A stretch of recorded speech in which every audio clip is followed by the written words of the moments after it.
All right, welcome to the first Loom in the market research process. What I'm going to be talking about here is how to get things kicked off and how to just buckle in for what is going to be a very, very, very exciting process and probably one of the most important things that you're going to do in order to start growing and scaling your business.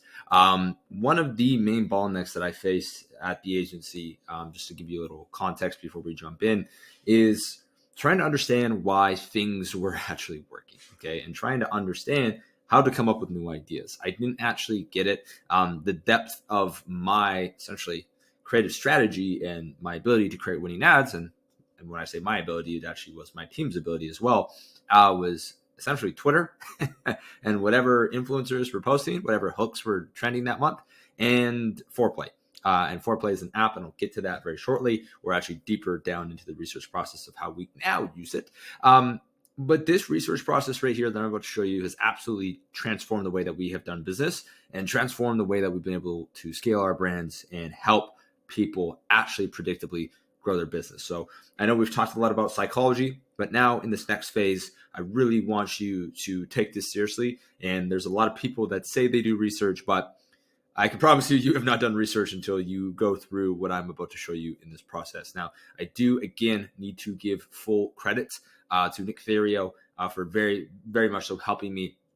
You'll notice that's a common theme throughout this course, but for very much so helping me better understand research. And I'm very excited to kind of walk you through some of the research processes that I have learned from him and some of the research processes that we've actually created ourselves and some that I've actually learned from others as well. So with that said, in this first part, before we get into the research, you need to do some self-research, okay?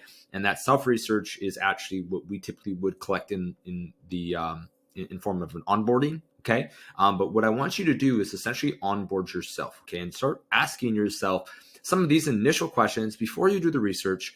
Start asking yourself some of these initial questions to better understand how you currently see your business.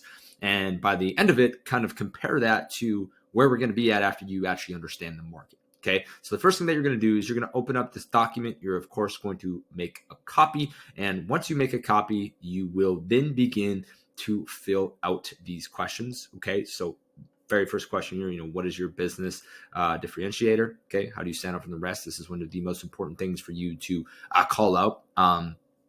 And know before jumping into research. Number two down here, what are 2 to 3 things you wish everyone knew about your product? What are your best selling products? Again, if you have multiple, what are your best sellers? How do you want your brand to be perceived? You can see there's about 11 questions here. And I want you to go through this and just process this as if you were filling out an onboarding form to work with an agency. Okay. And from there, you will then be able to move into the next step here where I talk about getting ready to do research. And you will be able to get going on this very, very, very exciting process. But it starts with this here and basically identifying where you're currently at and essentially figuring out how you perceive the brand before you go into the market. Okay. So with that said, please take time to fill this out before getting started in the rest of the research process. And then once you have this filled out, there will be another Loom down here that explains where to go from there.